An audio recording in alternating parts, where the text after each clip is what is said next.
We're just normal men. What do you mean, normal men? We're just innocent men. Welcome to the RedAssPodcast, your home for Aggie sports, barbecue, music, and much more.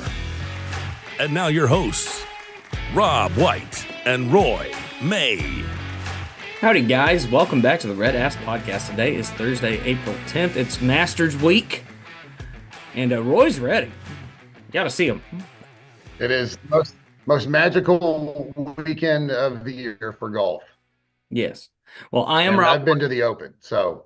Hey, I know you've been out. Roy May fight Texas Aggie Club. Yeah, so I've been to the Open, right? Yeah, we did that on the Scotland trip. Right. I would kill Augusta, man.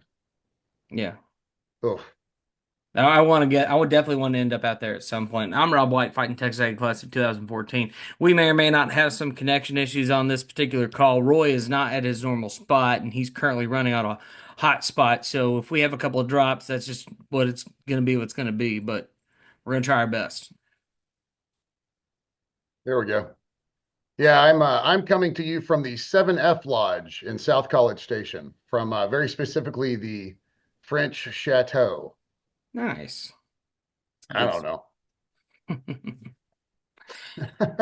Oh, the French Chateau. Well, there's plenty to get into from news this past week, not just between results, but also hires. And I figured we might as well start off right out the gate.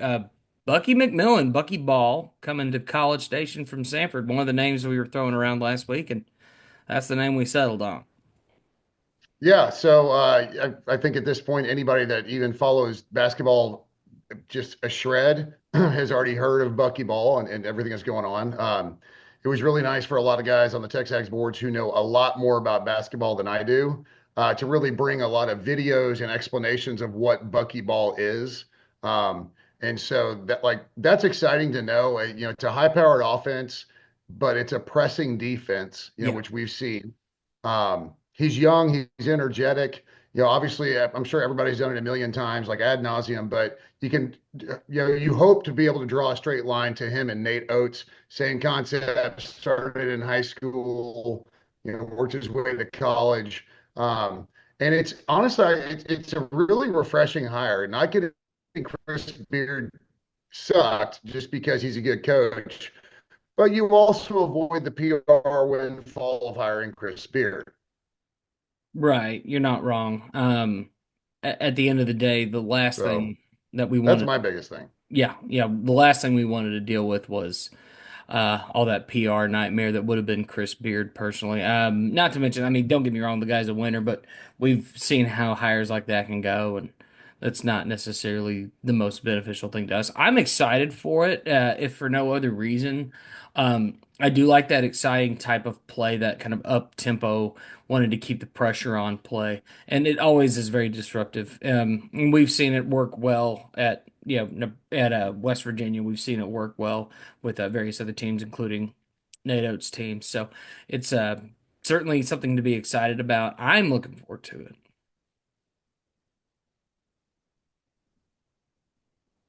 You got to get behind it. I think there were plenty of names after this one. I really love the energy.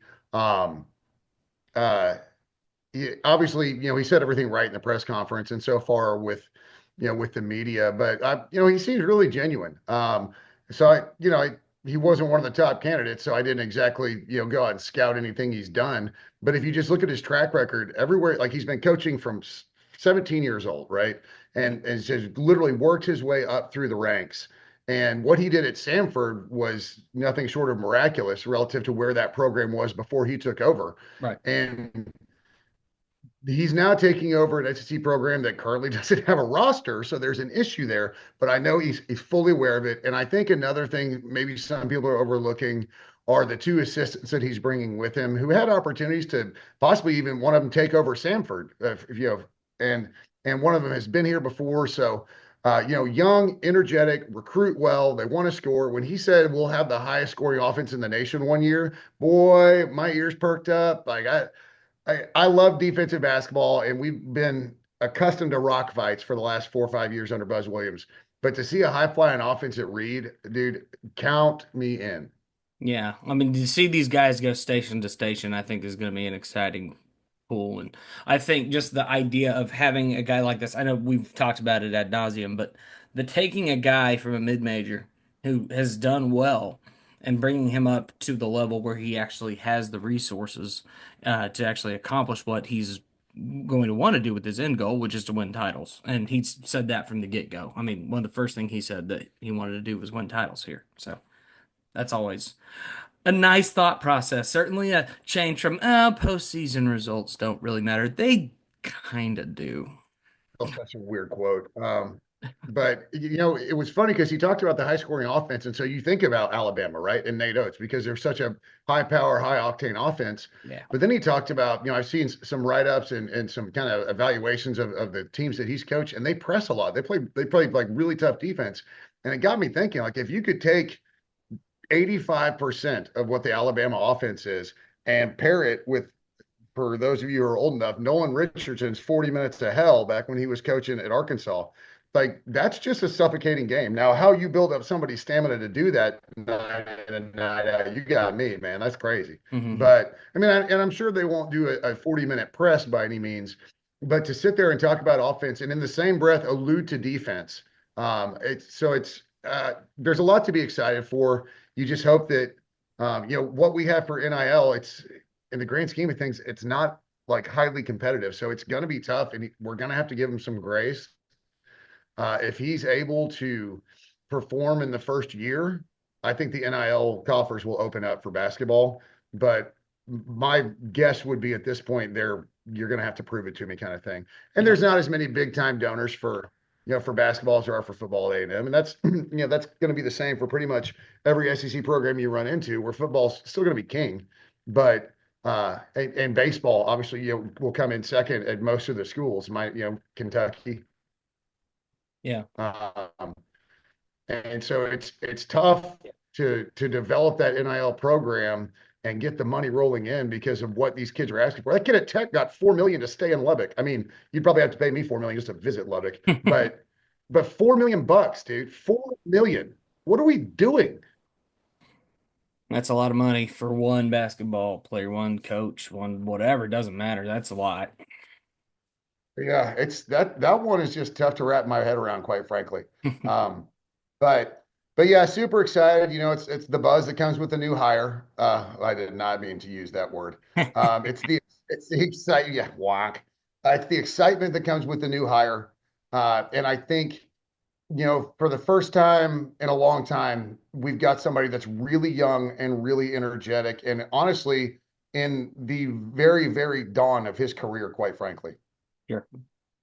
Yeah, and this is a great opportunity for him to grow that profile. And I like the idea of him ending up here at a spot that he could potentially stay a long time. I think that'll be a really nice benefit for the basketball program. Once again, there's going to be a lot of wait and see. There's going to be a lot of getting your players lined up, getting who you need out of the portal, who you recruit, all that fun stuff. But everybody's got to do it. So It could be some growing pains, and we're just going to have to be able to accept that. Yep. But there's one thing Aggies love, it's Bucky's, the gas stations and the quarterback. So he's going to fit right in. Yeah, he slot nicely at Texas A&M with the name Bucky. It just rings. But it just reeks of Texas A&M. Reeks of Texas A&M. I'm here for it. I'm absolutely here for it. This is one really weird, like, old man yelling at clouds kind of thing. At the press conference, I was really thrilled that they didn't force him to put on a maroon blazer. Yeah. Like, hold up the jersey. I like that. I know that's something that's so infinitesimally important, but I like that they were like, just come here, be you, and let's go. And his parents being there, like, I just, so far so good, right? Mm-hmm. Yeah. We're 0-0 for next year. So exactly. We're 0-0 heading into next season. On the note of the video that dropped whenever he first got here, as a Yell leader, I would love to hear your perspective on this. As a former Yell leader, there's a lot of people who obviously get all up in arms and talk about do Yell leaders need to be more involved with everything around campus like we see? You understand the arguments. People throwing those around. I just want to hear your perspective on it because I'm kind of curious. Man, those arguments have been going on since before I was at school. They happened when I was at school. They'll happen after. Those arguments probably have been going on since, I don't know, when did we let women on campus? Pretty much then. Yeah, 60s. So, uh, my take on it is I don't mind the yell leaders being there at that. I don't know that they necessarily need to be quite as front and center as they were. Because again, there's press conferences about Bucky. It is okay. Sure. Having them out there leading the war hymn, I'm 100% for. A lot of people talking about, the dance team and all that. The dance team is a big part of basketball games, so the dance Yeah. team needs to be out there, something like that. For a baseball hire, we don't need anybody. All No. right. We don't need anybody for a baseball hire. For basketball, dance team should be out there as well. Because in case you haven't been to a basketball game, the dance team is on both ends, on the baselines. Mhm. And they do their timeout stuff and sometimes they get out on the court and do their routines. But when the yell leaders lead yells, they do the yells too, because the dance team are students, believe it or not. And so I would have enjoyed since they put in as much effort into basketball games as the Spirit Band and the other having to show up to all the home games and all that stuff. I'd like to see them out there just because it correlates directly to Aggie basketball. Right. But again, yell leaders are at basketball, so until yell leaders aren't at basketball, then and even if you want them there, you just there's literally a physical positioning that you can probably work on. Right. But again, like I'm going to root for yell leaders being at events, being at big events for Texas A&M, because whether people like it or not, we're the ambassadors for the university, and whether that's good or bad, whatever the feedback is, when it's bad, we don't care. Like yell leaders don't give a damn if somebody's like, man, yell leaders are so stupid. I'm like, all right, well, whatever, dude. Like it, and A&M has changed so much, right? My dad came, it was all military, all male, obviously, and that was only shit 60 years ago, Yeah. you Not that know? long ago. So yeah, 60 years is a drop in the bucket, man. And so like yell leaders have been around since 1907. You're just gonna kind of have to deal with that. Now, can A&M integrate the dance team better? Absolutely. Should there be a point where maybe we consider even bringing on the cheerleading squad that even though they're a club sport, they win national championships, let them hang out on the sideline. So, the dance team does what they do at the beginning for the intro, bring out the flags, Yeah. and then, throw some on the sideline. Like, I don't have a problem with that. Me The only either. problem you're going to get with me as far as being a former yell leader is like the people that are saying, we just need to get rid of yell leaders. Well, and my response is, and I know this is a super old man response, go to another school. If the yell leaders bother you that much, like if you're literally like, man, I'm so embarrassed to be an Aggie, I'm going to turn it in my ring and all these morons saying crap like that. If it's the yell leaders, like, bro, it's probably you. It's probably not the milkman guy. Well, and So there's yeah. my reads. I mean, fair enough, and I tend to agree with you on that. I mean, I'm in that same boat. It's more in the line of yes, yell leaders I think are quite necessary for football, and as far as they're involved in basketball, I'm totally fine with it.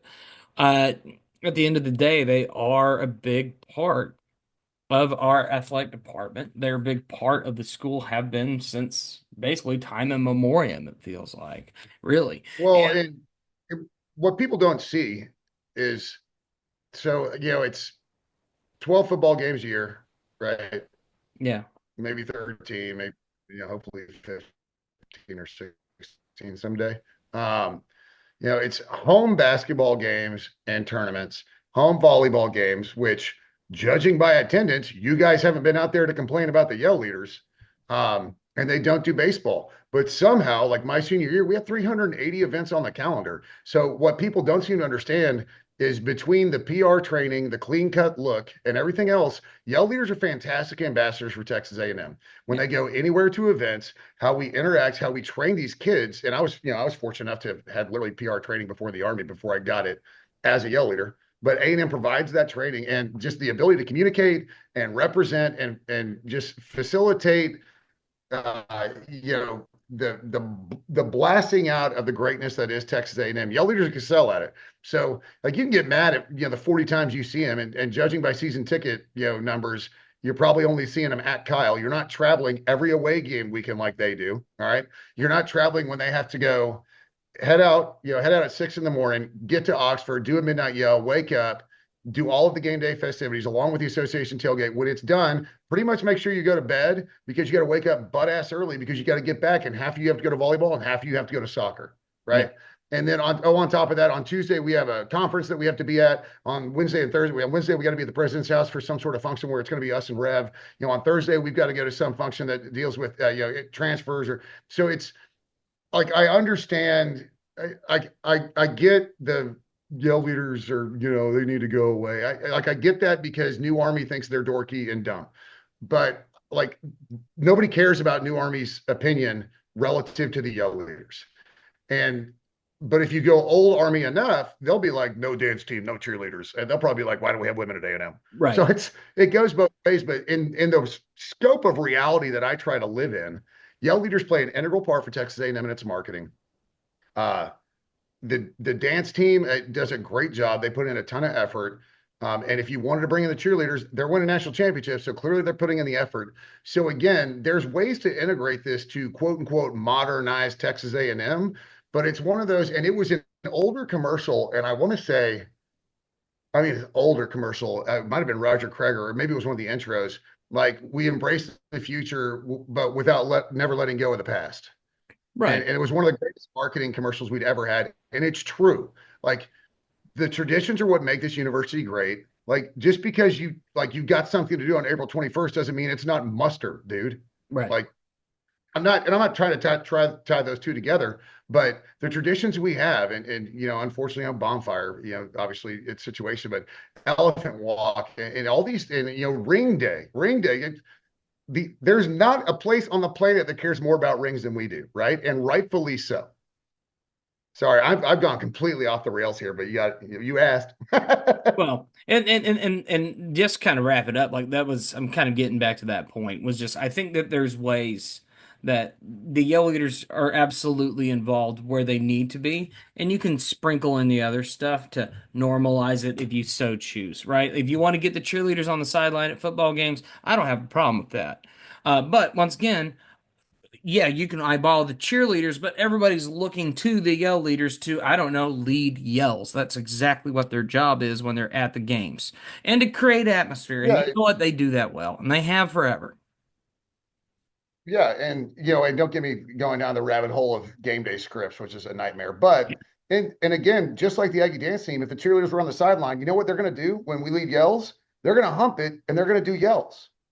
Like, they're still students, they're still Aggies, and I think maybe that's where with the much older generations you see a break. But I would tell you that the overwhelming majority of yell leaders and Aggies in general, probably from class of, even my dad, class of 66, 66 to recent, all support dance team involvement. There's going to be some one-offs and the people that are just angry, bitter human beings, no matter their age. But the reality is it's totally fine to involve them. And on the flip side, that press conference, no problem with the yell leaders being there. Just from a marketing standpoint, have another camera, have another angle, and only clip like the AD, the president, and the coach sawing them off. Yeah. And the only other thing that I was surprised they didn't do, I didn't get to make it. The only other thing I was surprised they didn't do was have a camera that every once in a while had a shot of the crowd. Right. Like when he said parents to stand up, like I would like to see him. Yeah, I'm same with you on that. But that's marketing. That's different. It is. But excited for Bucky ball. I know I am, and yes, it's going to be a good time. I mean, we'll see how the team develops, but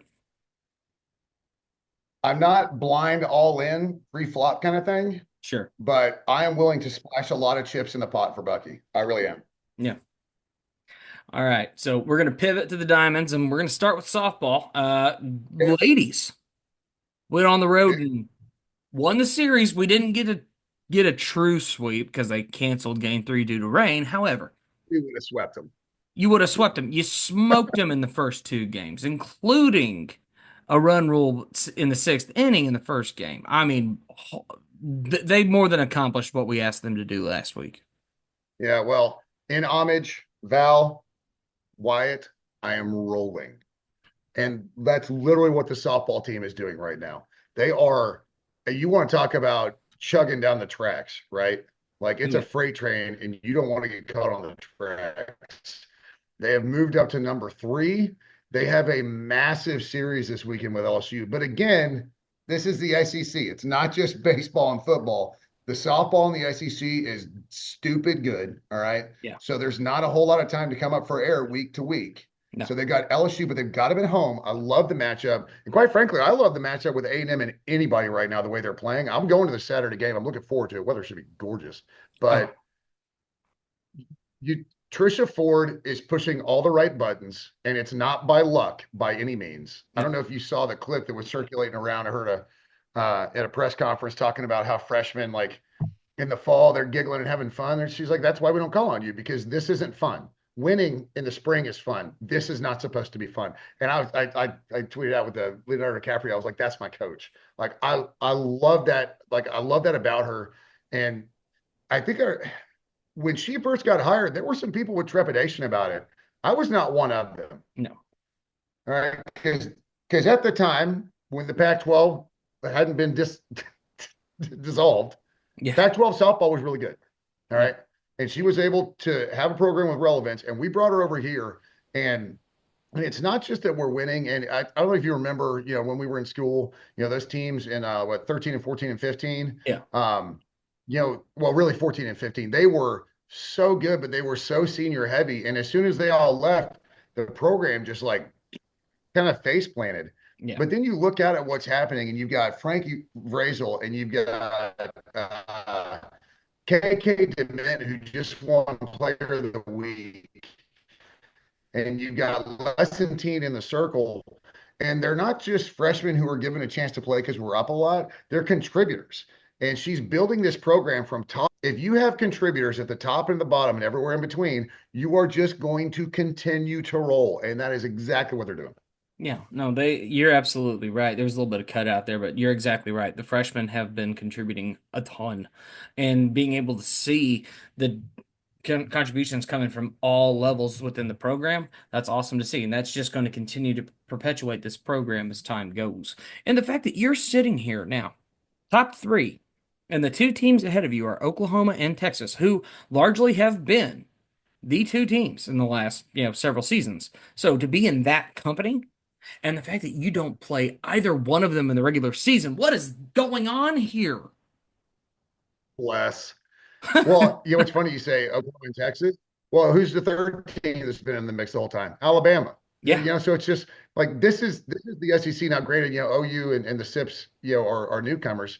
And all we did was make softball even more of a grind by adding those 2 programs because they're absolutely national powerhouses. They are. With Alabama, really the only program that was able to challenge them, quite frankly. Yeah. And so, but again, just across the board in the SEC, the quality of softball is just top tier, top notch. This will be one of those where it'll look a lot like men's basketball relative to how many teams we're going to stick in the tourney. Right. It's definitely going to look like that. I mean, the SEC has always been very strong with their pool, and it's just got a lot worse now that you've added these 2. It's just a fact. Well, worse is competition, but better for the conference. Exactly. But I will caveat that by saying that I don't give a damn about the SEC. No, I get that. And honestly, I think a lot of that really stemmed from me personally. The moment that Oklahoma and Texas got brought in, that's where a lot of my give a damn from the SEC went away. Not that I really was overly supportive of the individuals before then, but it's just like, oh, okay. So all that all that talk about this being, oh, well, we're trying to just maintain certain markets. Nah, y'all didn't care. Y'all didn't really care. It is what it is. Well, what's funny is there's still a couple of schools in the SEC that it's easy to root for. For some reason, it's always been easy to root for Florida for me, and it's always been easy to root for Auburn and Georgia. I like those schools. Every interaction I've had with the fans, and then just a ton of friends that I've had that are fans of those schools. Auburn is basically the A&M of Alabama. They are. Florida, I grew up in the Steve Spurrier days, so it was easy to like Florida. Fair. And then Georgia, same. I've just so many dear friends from Georgia that are Georgia fans. You gotta love Uga, right? Well, and let's talk about Georgia just as a quick aside, right? So we play Georgia everything. We haven't had Georgia at Kyle Field yet. Yeah. Yeah. Yeah. Like, what's that all about? Like, I don't care what happens on this next scheduling. Give us a road game at Kentucky. Let us host Georgia. Let's get it out of the way. Just do it already. Well, what's funny is, so they brought us in, they brought Missouri and us in, and they were like, look, just everybody understand it's going to take a few years to get the schedule ironed out. We're like, totally understand that. Right. Absolutely. And then when it almost seemed like maybe possibly they were getting the schedules ironed out, they let in two more members. Yeah. And it got all thrown Didn't to. go to pods, didn't do anything, just let in two more members, said divisions be damned. Yeah. It's everybody points to the SEC for leadership, and the SEC definitely has a really big voice, but we can't seem to clean up our backyard. No. No, you're not wrong. So, Not yes, the- big series going on at Davis Diamond this weekend. Make sure you get out there. And the beauty of it is there are two sporting events going on this weekend. You've got that going on over at the Diamond. You've got baseball over at Bluebell. You've got options to get out there, and it's so pretty not to go. Well, and I'll tell you this though, if you ain't got tickets yet though, you probably ain't going because they are sold out SRO. There you go. So, Like that's how good the softball team is that they are literally all three games sold out, standing room only. that's awesome. Russ Heffley, who's I follow on X, and he just followed me back, so I feel big time. He's one of the assistant coaches. He's the one that put that out, I believe, either earlier today or yeah. But yeah, dude, it's SRO at Davis Diamond. It is going to be absolutely rocking.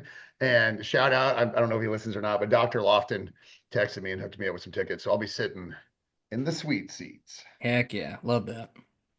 Yeah, look for me on TV. Keep an eye on.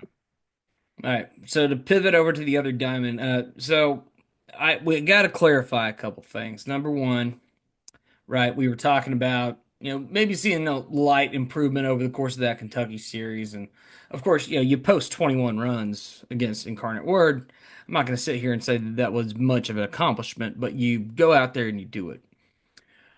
Game one, you get shut out, run ruled, and no hit in 7 innings. And Roy and I, we were having a back and forth conversation, as I'm sure many of us were on the internet. Just like, okay, Yeah. Early's done. This is over. Fun experiment. It's time to let him go because this is not acceptable. You can't put that kind of performance on. One day later, one. Well, I will say though, Yeah, if they lost that first game in a different manner, right. Would but have it looked, was yeah. No, had there been fight, had it looked like a good game, which it didn't. Game one was an absolute clunker in every sense of the word. It just did not work. Everything looked kaput in that game. You turn around not great. yeah, 1 day later, you come out and sweep Tennessee in a doubleheader, and not just sweep them. You outscored them 26-9 over the course of that day. Dude, 11 dingers. Like you just took their soul. I mean, absolutely beat the hell out of them. And I mean, at their house, number one, best team in the country. The team that has been in every single comment thread underneath Kendall Rogers, underneath whoever else, talking about how trash A&M is. They're a horrible team. Why on earth were they ever ranked number one? And then you lose that series to them. Tennessee fans are a different lot. I I'll just love put it them. that way. They're too good on the internet, man. Yeah, it just nobody on the planet. Don't even act like it. Don't lie. Nobody saw that coming. All right. Least of all us. And to do it against, there's a reason Tennessee's number one. They lost some big time hitters, and you're like, oof, boy, they're losing a ton of offensive production. What does Tony Vitello do when we're not looking? Just recruit and just keep it rolling. That's what he does. Pitching, exquisite pitching. Their Tennessee pitching staff is fantastic, and we beat them like a red mule. Yeah. Really, the bats that we thought we were going to be seeing all season showed up in those two games. That was the team that we expected to have from opening day. Yeah. And I got to be honest, there's got to be 4 guys right now in that lineup that baseball looks like a beach ball. Yeah. Dude. Dude, Arroyo, where did Royal. that come from? He's Two in one looking. game. Kane Sorrell, but it was nice to see Kane Sorrell look like he has made a very big stride physically to where when he hits the ball, it's going to be a single no matter where he hits it. When he first came back, it Yeah. looks like he can move, he can scoot again. It looks like he's pretty much back to speed. I understand, like maybe some of that in the first few games back was trepidation because, man, hammies are, oh, they can just bug you for years, quite frankly. Yeah. But just Bear on an absolute heater. Yeah. And then all of a sudden you go, yeah, but you gave up 9 runs in 2 games. I know, but this was the offense that we thought, because it seems like the pitching has been, and I know where our team ERA is, but it feels like starting pitching has got some chinks in the armor as of late. Yeah. But it doesn't matter when you put up 26 runs in 2 games. And so, and you don't want to see him giving up 4.5 runs a game, but even then you think about college baseball, 4.5 is not an insurmountable number. No. You don't want to put yourself in a hole. You don't want to be having to score 6 and 7 runs every single game because you're going to run into pitchers in the SEC. Even if their rotation isn't good, you're going to run into a Friday night guy that is going to be on a minor league staff next year and probably major leagues the year after that. Yeah. And that's where, like tonight, right? The series starts tonight. It does. This is a must-win game because you have Prager on the bump. And Coach Early talked about it. He mentioned it. There's something that people are seeing with Ryan Prager where he's getting touched up a little bit. Yeah. And he mentioned it. So here's my thought. Figure out what that is. Oh, yeah. Go grab the coaching, give the pitching coach by the ear and be like, hey, guy, right here. See me? All right, we're talking specifically about Prager. We're not talking about a staff-wide adjustment. This is specifically about Ryan Prager, a dude who turned down the major leagues to come back to school. He's got the talent clearly. What are we not doing and what are we not seeing? You have 24 hours. Yeah. Well, and like I said, you're not wrong. Like this, if this is truly a turnaround that we're seeing out of this team, and based on these past few results, right? So you score 21 against Incarnate Word. You turn around, yes, you lose that game 1 to Tennessee, but then sweep the rest of them. And then you take down Sam. Once again, not much of an accomplishment this year, but you beat them 14-1 on the road in a run rule. Now, I not paid much attention to Sam. I was surprised at their record when I flipped on the game. yeah, no, they're not really on top of it this year. But now you come home. You're in front of your home crowd. You're playing against a South Carolina team that, on paper, should be a good series. I like to think that I would love for us to take this series. Go out there and do your job. Show that we are continuing to improve. There's no you lose this series, it's all but over, man. South Carolina is one of the teams that you have got to win this series. Yeah, if you can sweep them, great. But it's like sweeps in baseball in the SEC are just few and far between. They're hard to come by. Yeah. But this is a South Carolina team that, and I get that what you did last weekend doesn't matter, right? Yeah. Because different pitcher, baseball game. The only game is your current at bat. Right. Don't be thinking of the past, don't be thinking of the future. But they have got to find a way to win tonight to maintain that momentum. Because again, beating Sam on the road, I mean, whatever, because they're a down Sam team this year. Other than the fact that you went on the road and we're still able to do it, coming off, not having a letdown after what you did to Tennessee. Yeah. But this is where the weekends are where we see that momentum, right? And for me, it's not just winning this series. You've got to win tonight because I think you got to give Prager a little bit of juice because I think maybe I don't know. It may not be a confidence thing or not. It may not be, but it'd be nice to give him a little bit of juice. Get out there in the first couple of innings, give him some run support, and really let him settle in. Because what we've seen, and we talked about this, I think, last week and probably the week before, you get to the point where everybody's pressing. Everybody. That includes pitchers because they're like, man, if I give up more than 2 runs, I'm screwed, And so those pitchers seeing that offense come alive like they did. And the pitchers are probably the same as you and I. Well, we don't care how many we scored against Incarnate Word or Sam, right? We don't. What we need to see is these guys doing it against SEC pitching. And now all of a sudden, even the Kentucky series didn't go our way, but you start to see the bats come alive a little bit. And then you see what they did to Tennessee. Like, man, I've got a little cushion here, man. I can really nibble. I can choose my pitches a little better. I can go after this guy a little different. And all of that compounds. Man, this is like a 7 bajillion square chessboard is what pitchers play, basically, pitchers and catchers. And having, having that confidence from an offensive performance like we've seen. And I mean, if you want to call it and you take the Friday Tennessee game out of it, a bit of a trend line to the positive, that's what you hope to see trickle down to the pitching staff. So they're like, man, I've got some room. I've got some wiggle room. It's not the end of the world. I'll give a 2-run homer.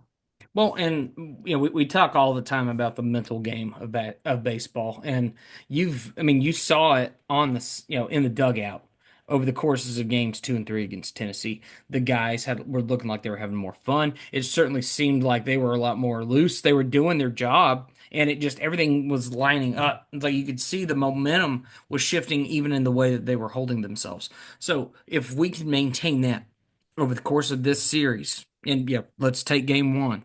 Set the tone. Go win game 2 and give yourself a cushion for game 3. Let Miles Patton do what he does.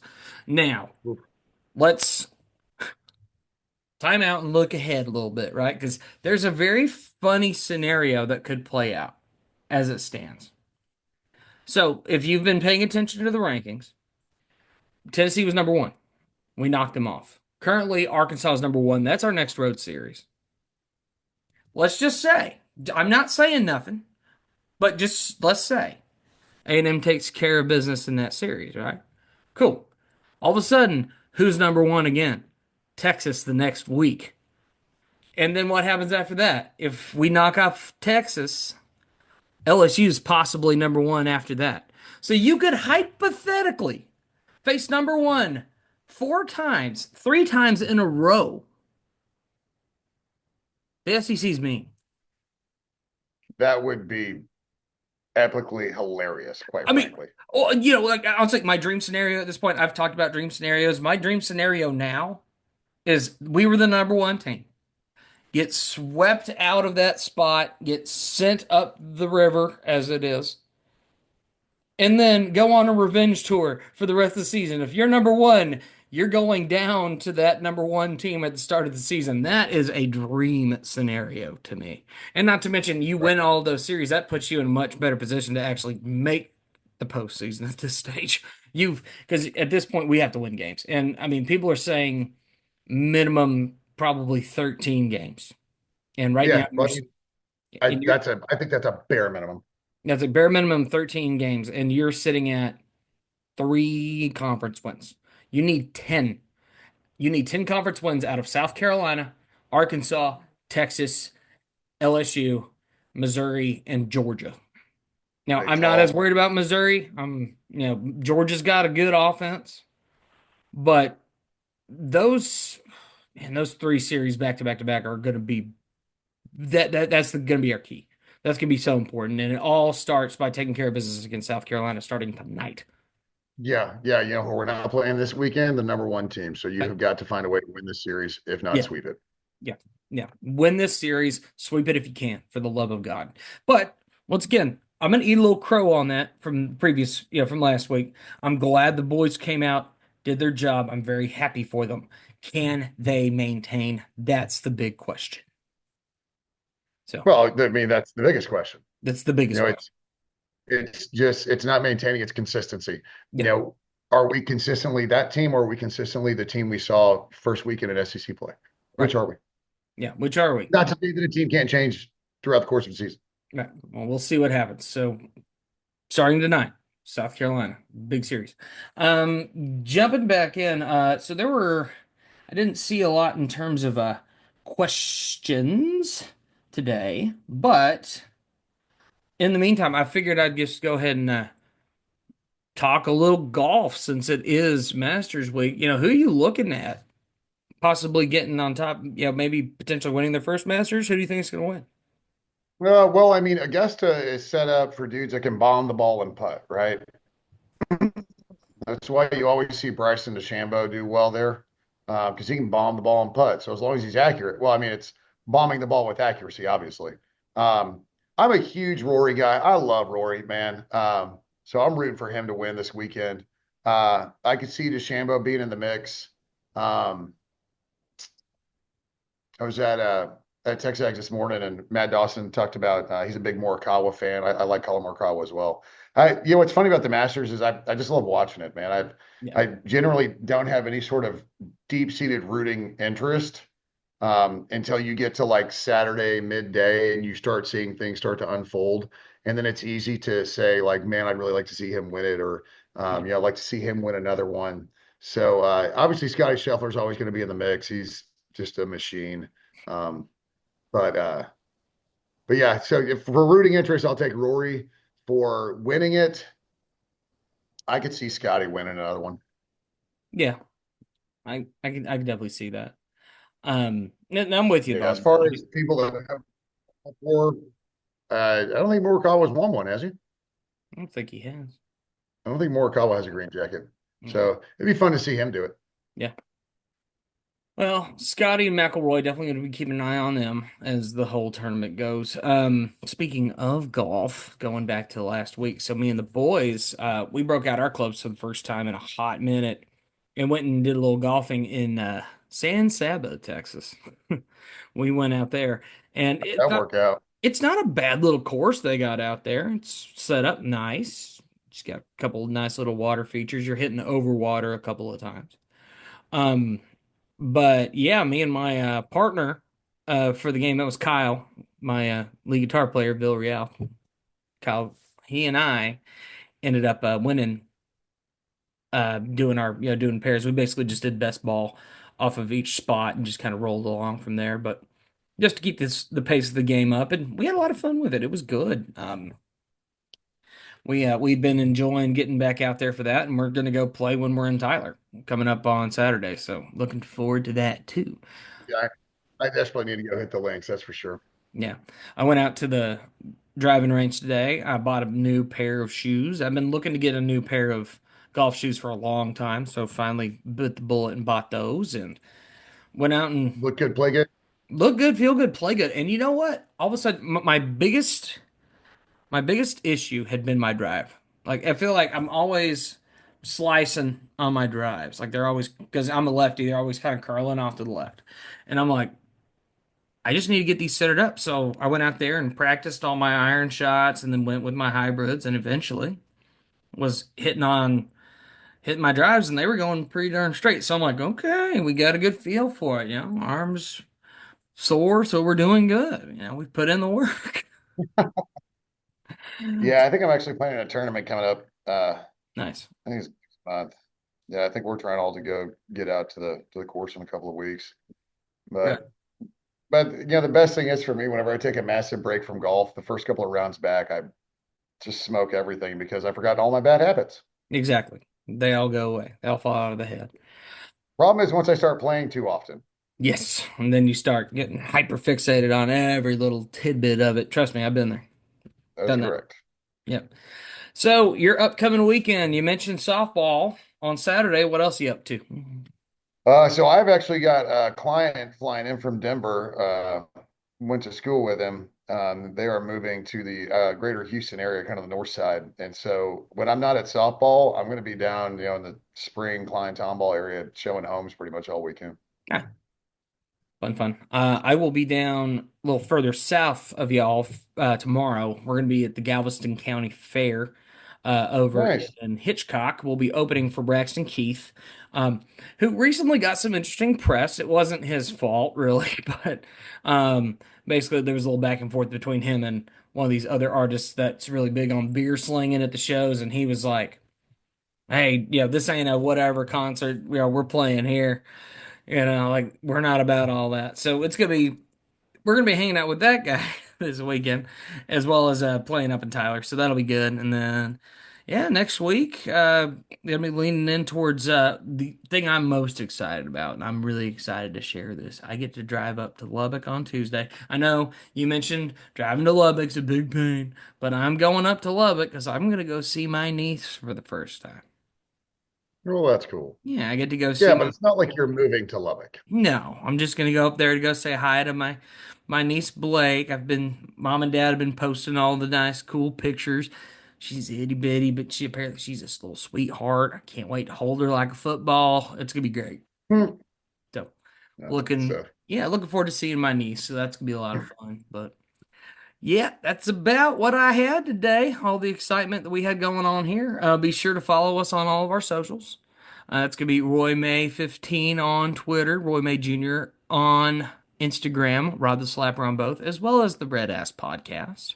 Um, if you guys got any additional questions for us, please fire in on all platforms. Leave a comment, like it, subscribe on YouTube, wherever you're watching. Just give us a little follow. We appreciate that so much.